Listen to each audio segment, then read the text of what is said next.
Hello my dears, welcome to our new class. നമ്മളിന്ന് discuss ചെയ്യുന്നത് +1 +2മായി ബന്ധപ്പെട്ട NCERT ഇമ്പോർട്ടൻ്റ് ആയിട്ടുള്ള ക്വസ്റ്റ്യൻസ് ആണ്. എല്ലാവർക്കും വീഡിയോയിലേക്ക് സ്വാഗതം. ഞാൻ സിജി ബിജു. 1990-91 കാലഘട്ടത്തിൽ വ്യവസായ മേഖലയിൽ നിന്നുള്ള മൊത്തം ആഭ്യന്തര ഉൽപ്പന്നത്തിലേക്കുള്ള സംഭാവനയുടെ അനുപാതം എത്രയാണെന്ന് ചോദിച്ചു കഴിഞ്ഞാൽ 24.6% ആണ്. 1990-91 കാലഘട്ടത്തിൽ വ്യവസായ മേഖലയിൽ നിന്നുള്ള മൊത്തം ആഭ്യന്തര ഉൽപ്പന്നത്തിലേക്കുള്ള സംഭാവനയുടെ അനുപാതം 24.6% ആണ്. ഇനി 50-51 കാലഘട്ടത്തിലെ വ്യവസായ മേഖലയിൽ നിന്നുള്ള മൊത്തം ആഭ്യന്തര ഉൽപ്പാദനത്തിലേക്കുള്ള സംഭാവനയുടെ അനുപാതം 11.8%. 50-51 കാലഘട്ടത്തിൽ 11.8%, 90-91 കാലഘട്ടത്തിൽ 24.6% ആണ് വന്നിരിക്കുന്നത്. Task force on projection of minimum needs and effective consumption demand എന്ന കർമ്മസേന രൂപീകരിച്ച വർഷം 1979. Task force on projection of minimum needs and effective consumption demand എന്ന കർമ്മസേന രൂപീകരിച്ചത് 1979. ദാദാഭായ് നവറോജി ഏത് രീതിയിലാണ് ഇന്ത്യയുടെ ദാരിദ്ര്യരേഖ നിർണ്ണയിച്ചത് എന്ന് ചോദിച്ചു കഴിഞ്ഞാൽ ജയിൽ ജീവിത ചെലവ് സൂചികയാണ്. അത് PYQ ആണ്.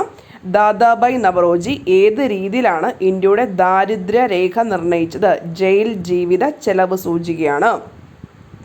ജനസംഖ്യാ വർധനവിന് കാരണം ഏതെന്ന് ചോദിച്ചു കഴിഞ്ഞാൽ ഉയർന്ന ജനന നിരക്ക്, താഴ്ന്ന മരണനിരക്ക്, കുടിയേറ്റം ഇവയാണ് ജനസംഖ്യാ വർധനവിനുള്ള കാരണം. ഉയർന്ന ജനന നിരക്ക്, താഴ്ന്ന മരണനിരക്ക്, കുടിയേറ്റം ഇവയാണ്. അപ്പം 90-91 കാലയളവിൽ എത്രയാണ്? വ്യവസായ മേഖലയിൽ നിന്നും 24.6%, 50-51 കാലഘട്ടത്തിൽ 11.8%. Task force on projection 1979 jail ജീവിത ചെലവ് സൂചിക അനുസരിച്ചിട്ടാണ് ദാദാഭായ് നവറോജി ഇന്ത്യയുടെ ദാരിദ്ര്യരേഖ നിർണ്ണയിച്ചത്. ജനസംഖ്യാ വർധനവിന് കാരണം കുടിയേറ്റം, ഉയർന്ന ജനനനിരക്ക്, താഴ്ന്ന മരണനിരക്ക് എന്നിവ. കിസാൻ ക്രെഡിറ്റ് കാർഡ് സമ്പ്രദായത്തിൻ്റെ ലക്ഷ്യം കർഷകർക്ക് ഹ്രസ്വകാല വായ്പ ലഭ്യമാക്കുക. കിസാൻ ക്രെഡിറ്റ് കാർഡ് സമ്പ്രദായം നടപ്പിലാക്കിയ വർഷം 1998. കിസാൻ ക്രെഡിറ്റ് കാർഡ് സമ്പ്രദായം നടപ്പിലാക്കിയ വർഷം 98. എണ്ണക്കുരു ഉൽപ്പാദനം മഞ്ഞ വിപ്ലവവുമായി ബന്ധപ്പെട്ടിരിക്കുന്നു. എണ്ണക്കുരു, മഞ്ഞ വിപ്ലവം.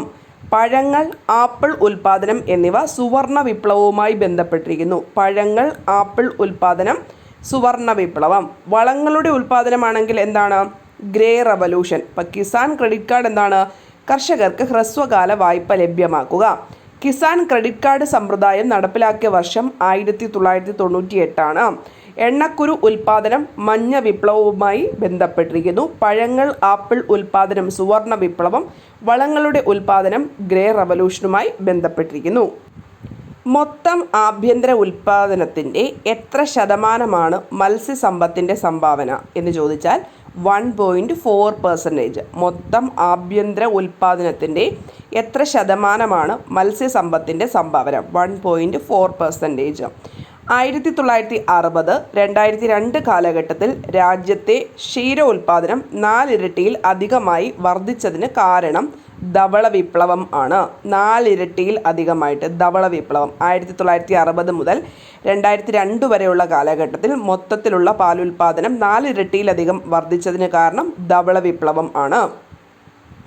ആധുനിക കാർഷിക സാങ്കേതിക വിദ്യകളിൽ സ്ത്രീകൾക്ക് പരിശീലനം നൽകുന്ന പദ്ധതിക്ക് പറയുന്ന പേരാണ് തൻവ പദ്ധതി. നടപ്പിലാക്കിയത് തമിഴ്നാടാണ്. ആധുനിക കാർഷിക സാങ്കേതിക വിദ്യകളിൽ സ്ത്രീകൾക്ക് പരിശീലനം നൽകുന്ന പദ്ധതിയാണ് തൻവ പദ്ധതി, തമിഴ്നാട്. തൻവ പദ്ധതി, തമിഴ്നാട്. മൊത്തം തൊഴിൽ ശക്തിയുടെ എത്ര ശതമാനമാണ് അസംഘടിത മേഖലകളിൽ ജോലി ചെയ്യുന്നത് എന്ന് ചോദിച്ചു കഴിഞ്ഞാൽ 90%. മൊത്തം തൊഴിൽ ശക്തിയുടെ എത്ര ശതമാനമാണ് അസംഘടിത മേഖലകളിൽ ജോലി ചെയ്യുന്നവർക്ക്? 90% ആണ്. ഒരു രാജ്യത്തെ തൊഴിൽ സാഹചര്യം വിശകലനം ചെയ്യാനുള്ള സൂചകം ആണ് തൊഴിലാളി ജനസംഖ്യാ അനുപാതം. ഒരു രാജ്യത്തെ തൊഴിൽ സാഹചര്യം വിശകലനം ചെയ്യാനുള്ള സൂചകം ആണ് തൊഴിലാളി ജനസംഖ്യാ അനുപാതം. ഒന്നുകൂടെ പറയാം. മൊത്തം ആഭ്യന്തര ഉൽപ്പാദനത്തിൻ്റെ എത്ര ശതമാനമാണ് മത്സ്യസമ്പത്തിൻ്റെ സംഭാവന? 1.4%. 1960 മുതൽ 2002 കാലഘട്ടം വരെയുള്ള സമയത്ത് ക്ഷീരോത്പാദനം 4 ഇരട്ടിയിൽ അധികമായി വർദ്ധിച്ചതിന് കാരണം ധവള വിപ്ലവം ആണ്. ആധുനിക കാർഷിക സാങ്കേതിക വിദ്യകളിൽ സ്ത്രീകൾക്ക് പരിശീലനം നൽകുന്ന പദ്ധതി തൻവ പദ്ധതി ആരംഭിച്ചത് തമിഴ്നാട്. മൊത്തം തൊഴിൽ ശക്തിയുടെ എത്ര ശതമാനമാണ് അസംഘടിത മേഖലകളിൽ തൊഴിൽ ചെയ്യുന്നത്? 90. ഒരു രാജ്യത്തെ തൊഴിൽ സാഹചര്യം വിശകലനം ചെയ്യാനുള്ള സൂചകം ആണ് തൊഴിലാളി ജനസംഖ്യ അനുപാതം. ഒരു രാജ്യത്തെ തൊഴിൽ സാഹചര്യം വിശകലനം ചെയ്യാനുള്ള സൂചകമാണ് തൊഴിലാളി ജനസംഖ്യ അനുപാതം എന്ന് പറയുന്നത്. അടുത്തത്, തൊഴിൽ ശക്തിയുടെ എത്ര ശതമാനമാണ് സ്ഥിരം ശമ്പളം വാങ്ങുന്ന തൊഴിലാളികൾ എന്ന് ചോദിച്ചു കഴിഞ്ഞാൽ 18% ആണ്. തൊഴിൽ ശക്തിയുടെ എത്ര ശതമാനമാണ് സ്ഥിരം ശമ്പളം വാങ്ങുന്ന തൊഴിലാളികൾ? 18% ആണ്. ഇന്ത്യയിൽ തൊഴിൽ ശക്തിയുടെ എത്ര ശതമാനമാണ് സ്വയം തൊഴിൽ ചെയ്യുന്നവർ എന്ന് ചോദിച്ചു കഴിഞ്ഞാൽ 52%. സ്ഥിരമായിട്ട് ശമ്പളം വാങ്ങുന്നത് 18%, സ്വയം തൊഴിൽ ചെയ്യുന്നവർ 52% ആണ്. സ്ഥിരം ജീവനക്കാർ ഉൾപ്പെടുന്ന തൊഴിൽ മേഖലയാണ് ഔപചാരിക മേഖല എന്ന് പറയുന്നത്. സ്ഥിരം ജീവനക്കാർ ഉൾപ്പെടുന്ന തൊഴിൽ മേഖലയാണ് ഔപചാരിക മേഖല എന്ന് പറയുന്നത്. സംഘടിത മേഖല എന്നറിയപ്പെടുന്ന തൊഴിൽ മേഖലയാണ് ഔപചാരിക മേഖല അഥവാ ഓർഗനൈസ്ഡ് സെക്ടർ എന്നറിയപ്പെടുന്നത്. സംഘടിത മേഖല എന്നറിയപ്പെടുന്ന തൊഴിൽ മേഖലയാണ് ഔപചാരിക മേഖല അഥവാ ഓർഗനൈസ്ഡ് സെക്ടർ എന്നറിയപ്പെടുന്നത്. എല്ലാ പൊതുമേഖലാ സ്ഥാപനങ്ങളും 10-ൽ കൂടുതൽ തൊഴിലാളികൾ തൊഴിലെടുക്കുന്ന സ്വകാര്യ സ്ഥാപനങ്ങളും ഉൾപ്പെട്ടതാണ് ഔപചാരിക മേഖല എന്ന് പറയുന്നത്. ഒന്നുകൂടെ പറയാം, തൊഴിൽ ശക്തിയുടെ എത്ര ശതമാനമാണ് സ്ഥിരം ശമ്പളം വാങ്ങുന്ന തൊഴിലാളികൾ? 18%. സ്വയം തൊഴിൽ ചെയ്യുന്നവർ എത്ര വരുന്നുണ്ട്? 52%. ഇനി സ്ഥിരമായിട്ടുള്ള ആ ഒരു തൊഴിൽ മേഖല എന്താണ്?